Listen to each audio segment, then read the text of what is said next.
Army of Two: The 40th Day is obviously the sequel to Army of Two, surprise, surprise. And one of the exciting things for the team, I think, is to be able to take a game that was successful and had some great ideas and innovated in a lot of areas, and really trying to fix all the problems with the first one and really focus it and make a game that's, that's really competitive with the top tier of shooters. I think the two big ideas are, one is that it's inherently co-op. There's no escaping the co-op in Army of Two. Lots of other games have, a co-op mode or a co-op option. In our game, you're either playing with your buddy on the couch or you're playing with a partner AI. There's no, that's the core focus of the game.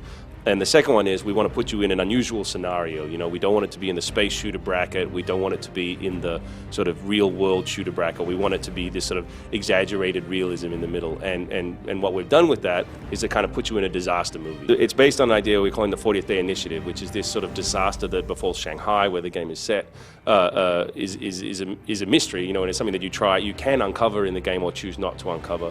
And what you do know from the start, though, is that the events that are occurring are part of something called the 40th Day Initiative. A big focus for us too is making not just the world believable, but the characters believable. And in the first game, because the masks were always down and these masks became massively iconic, I think that's very powerful. But we also wanted to create characters where they can actually flip the mask up outside of combat and be believable people in the environment. So if we want to do cutscenes or interactions with other characters, they're not talking to sort of like a transformer, they're talking to a human being. So it lets us go between two kind of extremes, which is the human version and then the kind of faceless killing machine version, which I think is fun and keeps that sort of iconic flavor. One of the big keywords for us too is choice. So we're going to allow you to be less nice and allow you to be nicer. A lot of the dialogue is going to be keyed on actions. So things that you've done in the past will key future dialogue. So the choice will be in what you do. Like, we showed a lot of the hostage scenarios. So you come across hostages in the scene and you can decide to kill them. And then later on, your guys will comment on that. And we're going to assume that if you're the sort of person who goes around killing hostages, then you're not exactly the nicest of characters. So